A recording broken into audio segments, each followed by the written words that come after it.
राजस्थान की धरती वीरों की जन्मस्थली रही है। यह वह भूमि है जहां साहस, बलिदान और शौर्य की कहानियां हर किले और हर गांव की धरोहर हैं। इन्हीं वीर पुरुषों में से एक थे राव सिहाजी, जो राठौड़ वंश के संस्थापक थे।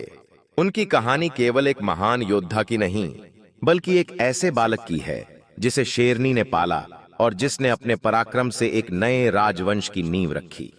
राव सिहाजी का जीवन संघर्ष, अदम्य साहस और असाधारण परिश्रम की कहानी है। उनकी यात्रा जंगल के अज्ञात पथ से शुरू होकर राजस्थान के शक्तिशाली राजवंश की स्थापना तक पहुंची। यह कथा हमें बताती है कि सच्ची वीरता जन्म से नहीं, बल्कि कठिनाइयों से लड़ने की शक्ति से उत्पन्न होती है। शताब्दी का राजस्थान अनेक छोटे छोटे राज्यों में विभाजित था। यहाँ मारवाड़, मेवाड़, धौलपुरी, बीकानेर और जैसलमेर जैसे राज्य अपनी स्वतंत्रता बनाए रखने के लिए संघर्ष कर रहे थे।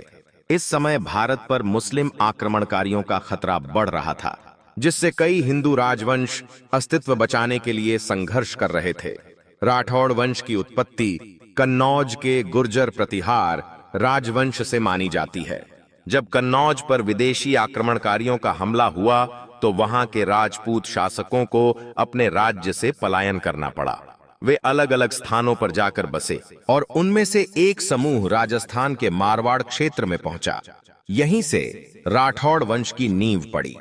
राव सिहाजी का जन्म एक कठिन और संकटपूर्ण समय में हुआ था। उनके जन्म के समय उनके राज्य में आंतरिक कलह और बाहरी शत्रुओं का संकट था। उनके जन्म के तुरंत बाद ही राजमहल पर शत्रुओं ने हमला कर दिया।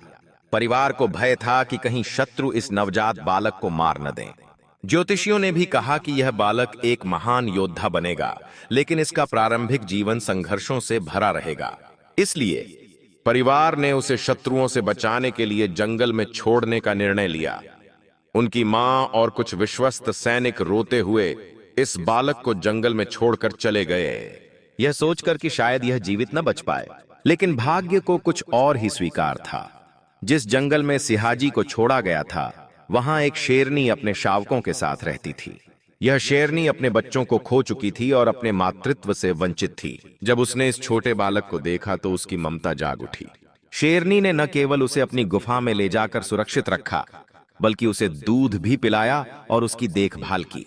यह किसी चमत्कार से कम नहीं था। वह हर समय उस बालक की रक्षा करती और उसे किसी भी खतरे से बचाती। राजस्थान की लोक कथाओं में इसे दैवीय संकेत माना जाता है। कहा जाता है कि यह बालक केवल एक साधारण मनुष्य नहीं, बल्कि प्रकृति द्वारा संरक्षित योद्धा था। कई महीने बीत गए। एक दिन एक चरवाहे ने जंगल में कुछ ऐसा देखा जिसे देखकर वह आश्चर्यचकित रह गया। उसने देखा कि एक नन्हा बालक शेरनी के साथ खेल रहा था। चरवाहे ने तुरंत यह खबर गांव में फैलाई। जब यह समाचार राजमहल पहुंचा, तो राव सिहाजी के परिवार में उत्साह और आश्चर्य का संचार हुआ। परिवार के कुछ बहादुर योद्धा जंगल में पहुंचे और बड़ी मुश्किल से शेरनी को वहां से हटाकर राव सिहाजी को पुनः प्राप्त किया। इस घटना ने पूरे राज्य को चौंका दिया और सभी ने इसे एक चमत्कारी घटना माना। राजमहल लौटने के बाद राव सिहाजी को राजपूती परंपराओं के अनुसार युद्ध कला था। तलवारबाजी, घुड़सवारी और राजनीति की शिक्षा दी गई। लेकिन वे केवल एक साधारण राजकुमार नहीं थे। उनका साहस अद्वितीय था। वे बचपन से ही निर्भीक थे और कभी भी युद्ध के मैदान में पीठ नहीं दिखाते थे। उन्होंने किशोरावस्था में ही छोटे छोटे युद्धों में भाग लेना शुरू कर दिया और अपनी वीरता का परिचय दिया। युवा होने के बाद राव सिहाजी ने अपने राज्य को पुनः संगठित करने का निर्णय लिया। उन्होंने कई छोटे छोटे युद्ध लड़े और अपने पराक्रम और रणनीति से शत्रुओं को परास्त किया। धीरे धीरे उन्होंने राठौड़ वंश की मजबूत नींव रखी, जिसे आगे चलकर उनके वंशजों ने और अधिक विस्तारित किया।